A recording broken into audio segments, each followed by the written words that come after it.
In Quantum of Solace, I think there was a bit more frostiness or a mistrust between the two of them.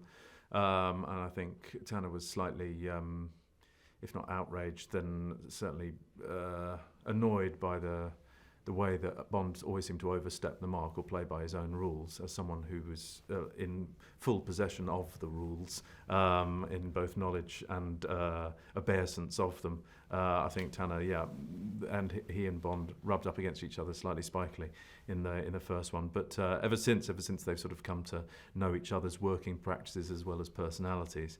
There's definitely grown a fondness, and I think Tanner is pleased when Bond decides to return to the fold, not only because he thinks he's a good agent, has still got something to offer, but it also creates another sense of continuity and stability, which I think Tanner quite enjoys. This film feels quite, a summary of those that have gone before and the ones that I've been involved in, and that sense of tying up loose ends, that sense of family in many ways, that the family of MI6. I mean, obviously from me, because that's what I'm most involved with, and the sense of loyalty and what loyalty requires of you, and what it can do to your own life, your own personal life, as well as working life, and I guess that sense of, as we're confronted daily with a more febrile world in which we all live in, how to keep on top of that and to maintain a degree of semblance of stability, at least outwardly, for the rest of the population, and when all amongst all those who are in charge are themselves furiously peddling to maintain as calm as possible.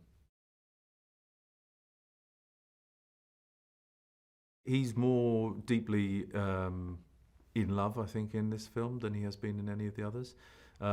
He's more deeply challenged by the next generation, more deeply challenged by the idea of returning to work, and what, I guess, that question of when you've been so used to providing such service and such dedication, when you decide no longer to give that of yourself, what does your life actually amount to if you're just on a beach enjoying yourself?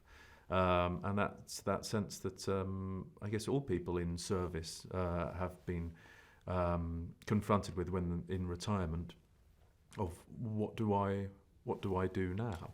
And for Bond, I mean, for some people that's moving on to different things. For Bond, not only because of what's happened in his personal life and the challenges that have been presented to him in this film, but for him it's actually he can't give it up, and I think you see that right through to the end, that sense that for all his desire for a life away from the field or away from conflict, ultimately his life has been one of sacrifice. He got off to a flyer with Casino Royale, and hopefully, each film has strengthened his relationship with the role, as well as created new relationships with other characters, which over the time have strengthened and deepened as well. He's got a fantastic sense of humour.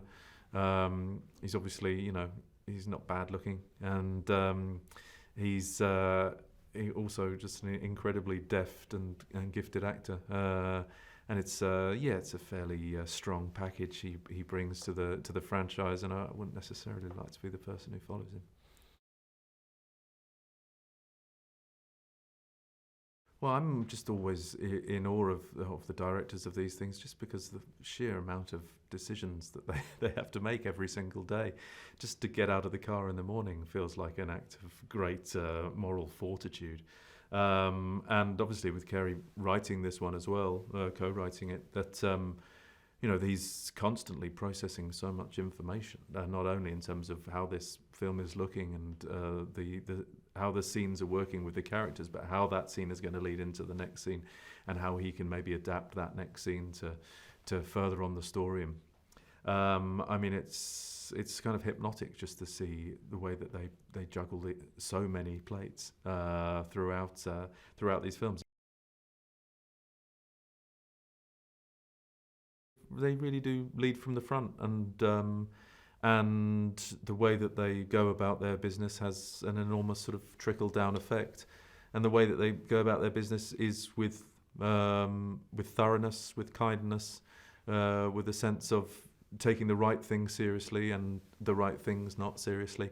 And I think they create a sort of cradle for everyone to work in. They trust their directors and they let them pursue their vision. They trust their writers. They trust their designers. But at the same time, if things are going out of shape, they're very quick to help people to get it back on track again. Every film, the fact that they've been doing it for so long and that they've still got the appetite and enthusiasm and rigor to be as precise as they are each time is again humbling. I think a lot of it is to do with the way that Michael and Barbara and Greg keep pushing themselves, and the way that the creative teams know that there's a body of work upon which people have a great fondness for, but how to keep pushing that forward, how to keep changing it without crushing everyone's expectations. I guess to a certain extent, there's a degree of comfort in something still existing for that amount of time. Some part of the old world or your youth that is still going on and is still as vivid and as exciting as you remember it when you were 6 or 7 when you were first watching them. And I guess there's cars, there's locations, there's stunts, there's all the fun stuff, there's one-liners, there's always a wit, there's a charm, as well as a heart and a kind of dynamism to them all. How much more do you want?